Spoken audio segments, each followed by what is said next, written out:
Ben ritrovati, nuovo appuntamento con All In Sport. Vi presento subito gli ospiti di questa puntata, vi dico solo i loro nomi perché se dovessi definirli avremmo già finito la puntata. Benvenuto a Damiano Tommasi. E ben ritrovato a Luca Tramontin. Restiamo in tema di stereotipi. Allora, dicevamo a microfoni spenti, il demonio, il soprannome, e l'acqua santa, è così oppure no?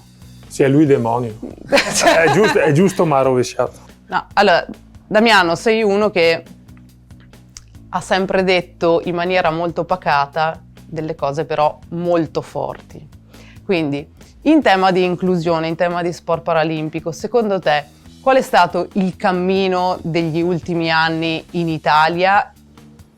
Ma insomma, già che dici che dico cose forti vuol dire che proprio acqua santa o anima candida, come mi chiamavano, non sono forse, o non so se le cose che dico forti sono in realtà cose sentite, ma credo che lo sport in generale abbia, per la sua struttura organizzativa, messo un po' da parte quello che sono i valori che poi in tante piccole realtà diffuse sul territorio invece si riscoprono, e l'inclusività è uno di quelli, dove anche nella scuola il disagio scolastico, il disagio sociale, dove è che si cura attraverso lo sport, sono delle nicchie che però confermano quella che è la mia idea, che lo sport fa molto bene, molto di più di quello che è ricerca del talento o medaglia. È ovvio, l'appuntamento olimpico è il sogno, è l'emozione, è un punto di riferimento, è quello che ti fa innamorare magari di una disciplina, ma è la pratica quotidiana, il viverlo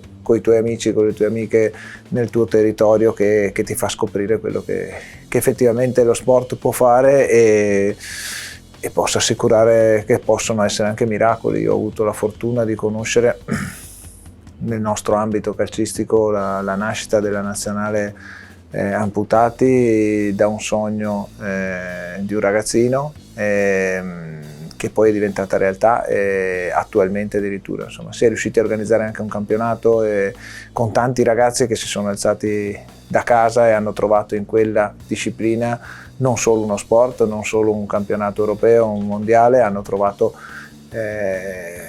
una quotidianità che veramente solo lo sport ti può dare.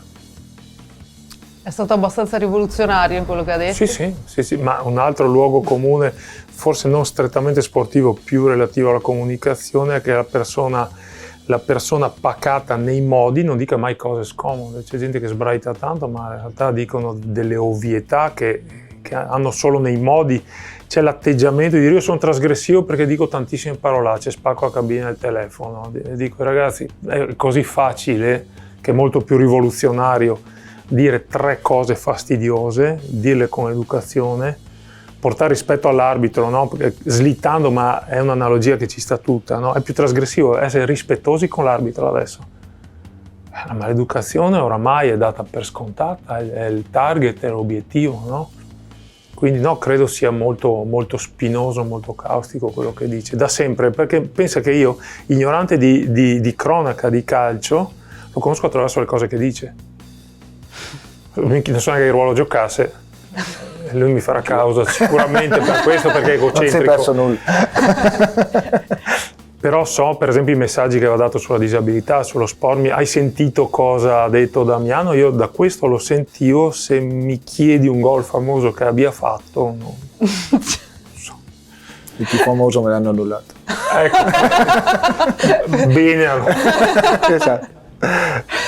Ti abbiamo accolto oggi, così ricordiamo insomma la nostra rivista Sport di Più con questa copertina di un aprile di un paio d'anni fa, pieno lockdown, questo Mai Molar con ancora contro i luoghi comuni, contro il buonismo, la satira anche proprio sulla disabilità, perché insomma tra le varie cose tu sei stato anche il primo giocatore a giocare in Serie A con tre dita, talento mitico, il primo internazionale con tre dita e insomma ci hai sempre scherzato.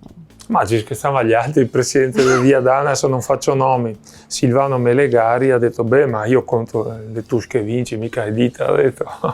Aveva messo proprio sul piano matematico, ma non mi ricordo come avevo detto nell'intervista, non mi viene in mente, non è che mi alzi, dico aspetta quante dita ho, come devo compensare questa immagine, vivo così, ho la fortuna rispetto a tantissime altre disabilità che ti danno il problema pratico e a quello bisogna dedicarsi.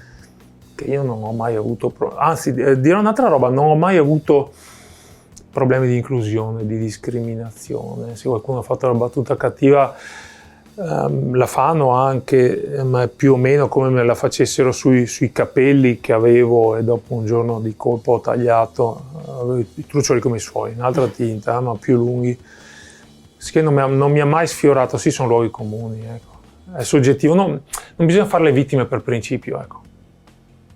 Anche i fondi, le attenzioni che vadano dove c'è veramente bisogno, non dove si fa finta di aver bisogno.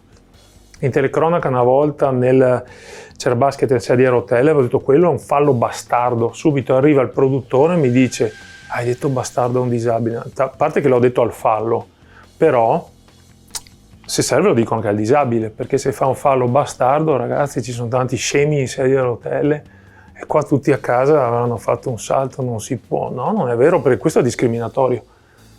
Pensare che mi manca un pezzo di corpo e di conseguenza io faccia tutto giusto e non sia attaccabile, per me si ghettizza anche così.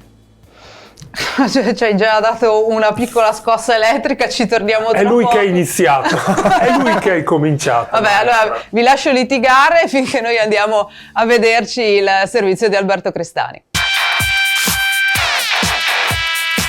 Ospedale di San Bortolo di Vicenza, è da qui che partirà un'iniziativa legata al mondo dello sport e al sociale.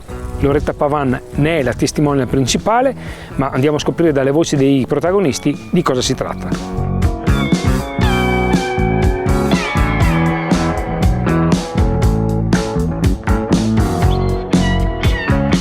La bici è la tua compagna di vita e anche la tua compagna di viaggio. Sinceramente, quando mi è stata proposta dagli amici di salire in sella, per molto tempo ho detto no, voi siete pazzi. E invece per accontentarli posso dire che sono qui, che a distanza di 10 anni pedalo chilometri e chilometri. Tant'è vero che 5 anni fa sono entrata anche nel mondo delle randonnée, non è in quanto la tempistica, non è in quanto il chilometraggio, è quello che sento, che ricevo pedalando, un'energia incredibile che mi va da trasmettere a tutte quelle persone che quando vengono colpite da una malattia, come nel mio caso oncologica, non bisogna mai perdere la speranza, bisogna trovare qualcosa che ti faccia star bene e mai e poi mai avrei immaginato che la bicicletta mi potesse dare tutto questo.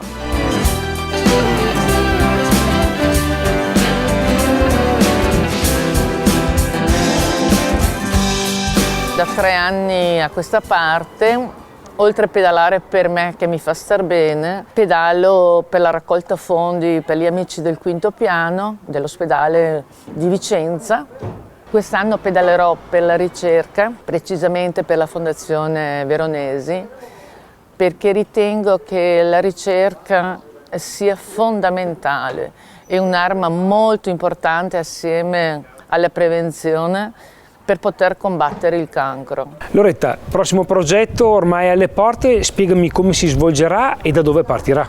Toccherò 8 ospedali del nord Italia, partirò appunto dal San Bortolo per poi raggiungere Milano, l'ospedale di Torino, l'ospedale di Alessandria, Genova, Parma, Bologna e Padova.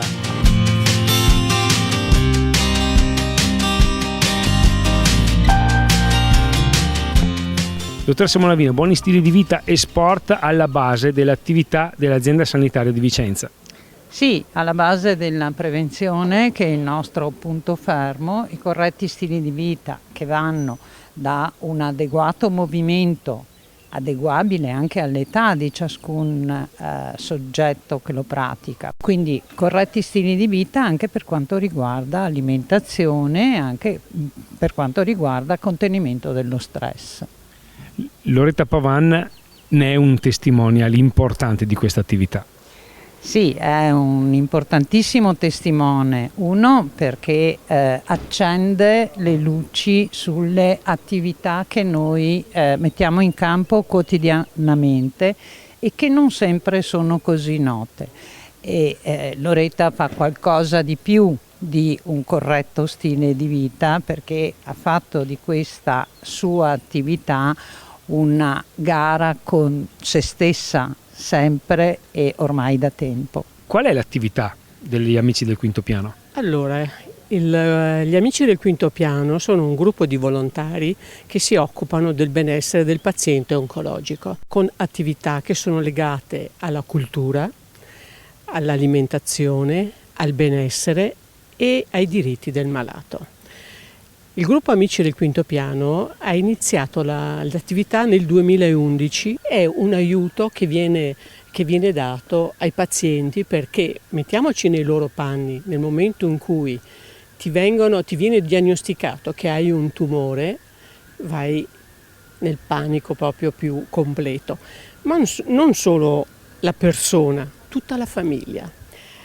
Loretta Pavan è un ex paziente che si è data la bicicletta e ogni anno lei organizza queste imprese che sono incredibili, è seguita da migliaia di persone e questo ci permette anche di farci conoscere e soprattutto cercare di aiutare sempre di più i pazienti che frequentano il famoso Quinto Piano.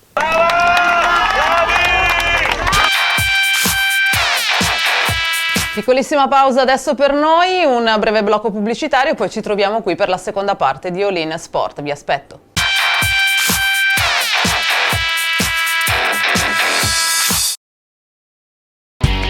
Avellia è il partner giusto per garantire al tuo business una connessione internet stabile, veloce ed affidabile, ideale per abilitare la tua azienda a qualsiasi servizio cloud. Avellia installa inoltre centralini VoIP di ultima generazione che permettono maggiore flessibilità per integrarsi al meglio con il tuo business. Avellia, internet e fibra per le tue passioni. Produrre, consumare, ma neanche il tempo per respirare. Qualcosa si può fare ripartendo dalla terra. Con l'agricoltura biologica, biodinamica e con una forte convinzione. Il mondo vive meglio quando gli agricoltori respirano dignità e rispetto.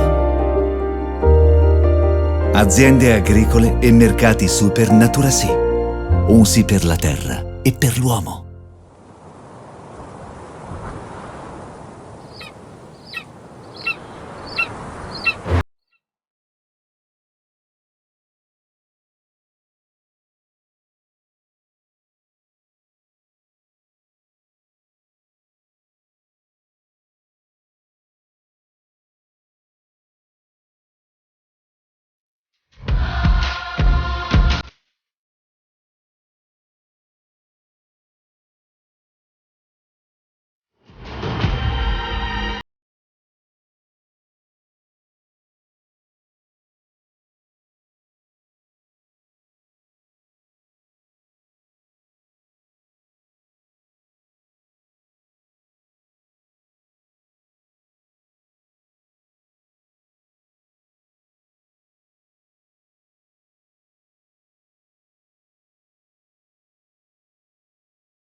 Ben ritrovati in studio, seconda parte di All In Sport.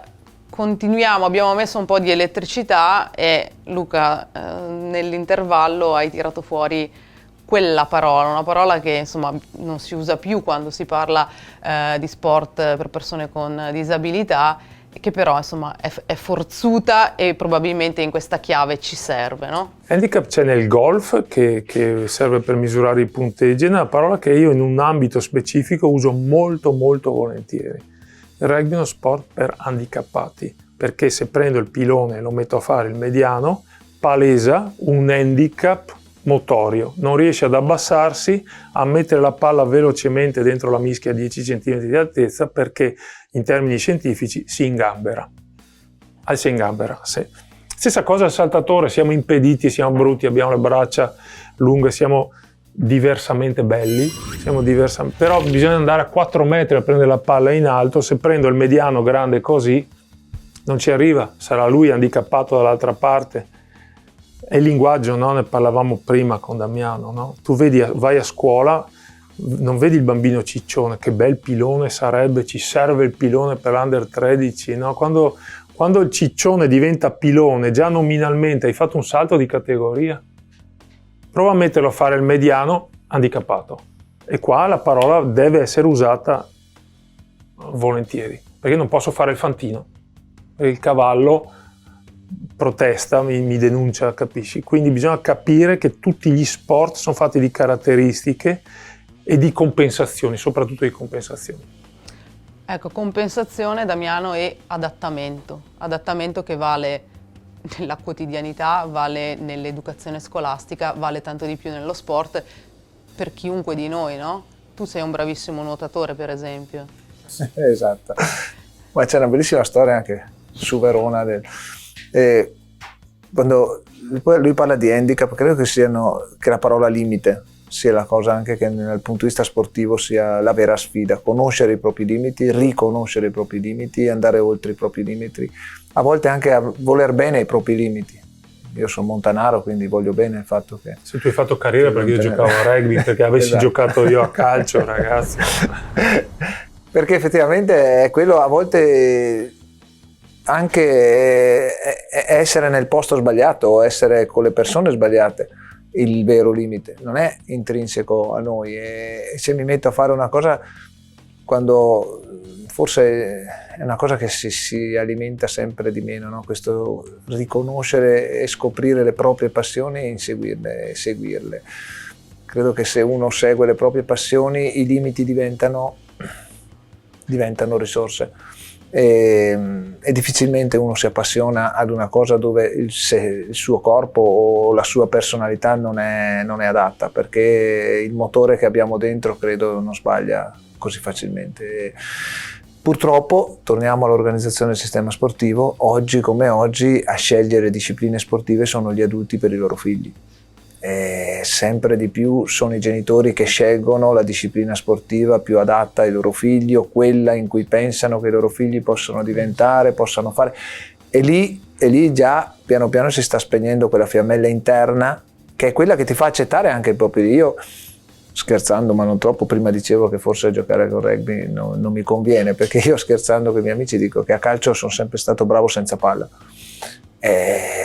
Riconoscere questo limite vuol dire che ti devi ingegnare e fare cose quando non hai la palla, nei movimenti, negli spazi, che fa parte del gioco, e serve anche quel tipo di movimento. Ma se io non avessi avuto quella passione e avessi solo voluto avere il pallone tra i piedi, probabilmente non avrei fatto il calciatore nella mia vita professionale. Quindi questo altro tema in cui l'organizzazione sportiva è un handicap per valorizzare lo sport, perché credo che dovremmo lasciare lo sport più una scelta dei nostri figli che non la scelta di noi adulti. Vuoi rispondere a Damiano su questo tema, Luca? Sulla questione dei bambini, giusto. Troppi genitori vogliono prolungarsi la carriera, prolungarsi la gioventù. Troppe mamme, e qua quando tocchi le mamme in Italia fai sempre un successone, troppe mamme ti fanno giocare a seconda degli orari, a seconda di quello che hanno vicino a casa. A seconda degli orari, posso andare via o no al weekend. Per esempio, emigranti di prossimità come poteva essere magari il bellunese a Mestre oppure tanti lombardi a Como, il weekend devono tornare a casa, fine settimana tornano a casa, quindi il figlio non può fare le partite, può fare gli allenamenti. Ragazzi, il figlio è la parte importante. È il figlio che deve scegliere lo sport che a te sta antipatico, che a te non piace, che a te non interessa, e poi manca il cortile, manca la polisportiva, manca il cortile che te li faccia provare tutti quanti e poi te li faccia scegliere anche. Giocare sul campetto sempre delle stesse dimensioni provoca un handicap, ci risiamo, motorio, no? Invece il campo una volta più grande, una volta più piccolo, una volta in asfalto, una volta non si può tirare di là perché la signora Gigia si inrabbia, ti sviluppa a livello motorio, manca il cortile, sei d'accordo? Sì, ma credo che in questo non si può neanche tornare indietro, perché purtroppo ormai le famiglie che convivono in un cortile ormai non sono così frequenti, e lì credo che debba intervenire, invece possa intervenire la parte istituzionale scolastica, è quella di inserire questi spazi laddove i bambini ci sono, i ragazzi ci sono, laddove oggi le famiglie sono anche disposte a lasciarlo, perché anche la sicurezza, la tranquillità, non siamo più nell'epoca in cui mia mamma si ricordava la sera quanti eravamo che tornavamo a casa. Oggi i genitori vogliono essere presenti in questo, e bisogna adattarsi, a proposito di adattarsi, ai tempi che corriamo, e questa cosa qua secondo me lo possiamo superare attraverso l'organizzazione, e credo che la scuola abbia in questo e possa avere un grande ruolo. Insomma, abbiamo lanciato tanti temi, l'abbiamo fatto in maniera pacata, ma penso che siamo andati a gamba tesa. Ci torneremo sopra sicuramente all'interno di All In Sport, e naturalmente anche con Sport di Più, di cui Damiano sei stato collaboratore. Mi sono stato onorato col mio corner. Tornerai? Io per scrivere ci sono sempre. Ti ho messo subito in difficoltà. No, per scrivere ci sono sempre, quindi. Ci prendiamo solo una piccola pausa, vi lascio con il servizio di Alberto Crestani e poi di nuovo qui per i saluti finali. Sindaco Sboarina, siamo all'interno dell'Arena di Verona, monumento simbolo della città di Verona, ma non solo. Ci sono lavori in corso per rendere questo monumento, questa grande piazza, accessibile a tutti. Sì, intanto devo dire che l'Arena è diventato un simbolo internazionale, anche e soprattutto in questi 2 anni di pandemia in cui siamo stati gli unici praticamente ad aprire l'anno scorso con 6.000 persone, quindi ormai quando si dice l'Arena non devi più specificare l'Arena di Verona, perché si capisce a livello internazionale di cosa si sta parlando. Adesso siamo nella fase proprio di costruzione della platea del palco per l'inizio della stagione estiva, e anche in fase di lavoro per rendere sempre più accessibile il nostro anfiteatro, il nostro monumento a tutti, assolutamente a tutti. Questa è una priorità che mi sono dato. Accessibile a tutti anche in vista delle Paralimpiadi 2026. Sì, Verona, io continuo a ripeterlo con grande orgoglio, anche grazie al grande lavoro fatto dal nostro governatore Zaia, sarà città olimpica nel 2026, perché ospiteremo la cerimonia conclusiva delle Olimpiadi e la cerimonia inaugurale delle Paralimpiadi, e quindi ci stiamo preparando proprio come comune, con Fondazione Arena, con Arena di Verona, con la sovrintendenza, per fare in modo che veramente il nostro anfiteatro, il nostro monumento, questa icona della nostra città diventi accessibile nell'immediato, e poi per ospitare, e mi riferisco anche e soprattutto alla cerimonia conclusiva, ma anche e soprattutto alla cerimonia inaugurale delle Paralimpiadi, sia veramente accessibile a tutti. Quindi è giusto che tutti, veramente tutti, possano godere di questo monumento e dei grandi spettacoli sportivi. Avremo il 29 maggio l'arrivo, la tappa finale del Giro d'Italia. Ricordo che Verona con quest'anno diventa la prima città dopo Milano per numero di traguardi finali del Giro d'Italia, quindi una centralità assoluta, ed è giusto che questa centralità possa essere goduta veramente da tutti. Al di là del tuo ruolo di sindaco, il legame con lo sport tuo personale, darsi solo allo sport o poi da fiduciario CONI, è viscerale. Sì, da chi ha cominciato a 8 anni a giocare a calcio e non ha mai abbandonato poi l'amore per gli sport, perché ne ho fatti tanti, soprattutto il calcio. Li seguo praticamente tutti, poi ho fatto l'assessore allo sport, il fiduciario CONI, adesso da sindaco. Per me lo sport è fondamentale nella vita di tutti i giorni. Tra l'altro abbiamo visto anche e soprattutto in riferimento ai nostri ragazzi come si parla oggi di disagio giovanile, no? Io do input alla responsabilità alla DAD, il fatto che i nostri ragazzi non sono andati a scuola, il fatto che i nostri oratori erano chiusi, ma anche il fatto che lo sport era fermo, e lo sport è uno strumento educativo formativo che è fantastico, e per 2 anni è rimasto bloccato, e ci siamo accorti nel momento in cui non l'abbiamo avuto quanto importante sia lo sport. 2 atleti che in questo decennio ti hanno impressionato ma che ti sono rimasti particolarmente nel cuore. Guarda, così, i primi nomi che mi vengono in mente, per motivazioni tra l'altro completamente diversi, sono sostanzialmente, me ne chiedi 2, te ne do 2. Federica Pellegrini, perché è cresciuta nella nostra città, pur non essendo di Verona, si è innamorata della nostra città, aveva un rapporto personale particolare con Alberto Castagnetti, che avevo conosciuto. Ho conosciuto lei quando era giovane, 18enne, che è partita nella sua carriera, una carriera incredibile, veramente incredibile, cioè fatta di successi, fatta di tanti risultati, fatta di abnegazione e sacrificio, e tutti quei risultati li ha costruiti anche e soprattutto qui nella nostra città, quindi è un motivo di orgoglio per una campionessa con una C maiuscola pazzesca a livello internazionale.